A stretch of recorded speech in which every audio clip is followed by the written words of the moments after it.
வறுமை கோட்டினை அளவிட இந்திய திட்டக்குழுவால் அமைக்கப்பட்ட குழுக்கள் அப்படிங்கிறத பார்க்க போகிறோம். ஸோ இதில் வந்து ஒரு 4 குழுக்கள் கொடுத்துருப்பாங்க. ரொம்ப ரொம்ப இம்பார்ட்டண்ட்டானது வித் இயரு. ஸோ உள்ள என்ன சொல்லியிருப்பாங்க அப்படிங்கிறதும் ரொம்ப இம்பார்ட்டன்ட்.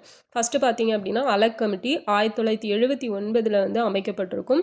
இவங்க என்ன சொல்லியிருப்பாங்க அப்படின்னா ஒரு தனிநபர் உண்ணக்கூடிய உணவில் கலோரியை பேஸ் பண்ணி அவங்களோட பாவர்ட்டியை வந்து அளவிட்டிருப்பாங்க. ஸோ இதில் கிராமத்தில் வாழ்கிறவங்க ஒரு நாளைக்கு 2400 கலோரியும், நகரங்களில் இருக்கிறவங்க ஒரு நாளைக்கு 2100 கலோரிக்கும் கம்மியாக எடுத்துக்கிட்டாங்கன்னா அவங்க தான் பிலோ பாவர்ட்டி லைன் அப்படின்னு சொல்லி ஒரு டெஃபினிஷன் கொடுத்துருப்பாங்க. அடுத்தது லக்டவாலா. ஸோ லக்டவாலா பார்த்தீங்கன்னா செப்டம்பர் 1989 அமைக்கப்பட்ட குழு.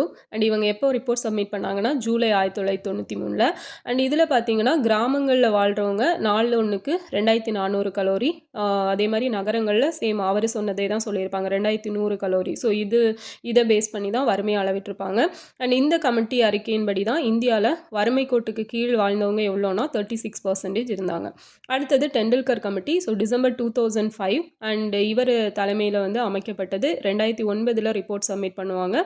அண்ட் இவங்க வந்து ஒரு நாளைக்கு அவங்க வாங்குகிற அமௌண்ட்டை பேஸ் பண்ணி வறுமையை வந்து சொல்லியிருப்பாங்க. கிராமத்தில் இருந்தால் 27 ரூபாய்க்கு கம்மியாக, நகரத்தில் இருந்தால் 33 ரூபாய்க்கு கம்மியாக அப்படின்னு சொல்லி.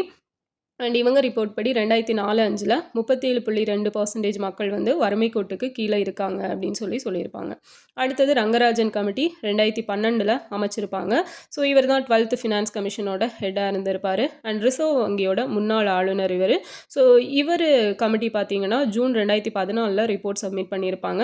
அண்ட் இவங்க என்ன சொல்லியிருப்பாங்கன்னா ஒரு நாளைக்கு 33 ரூபாய்க்கு கம்மியாகவும், கிராமங்களில் நகரங்களில் 47 ரூபாய்க்கு கம்மியாகவும் வாங்குறவங்க வந்து வறுமை கோட்டுக்கு கீழே வாழ்கிறாங்க அப்படிங்கிறத சொல்லியிருப்பாங்க.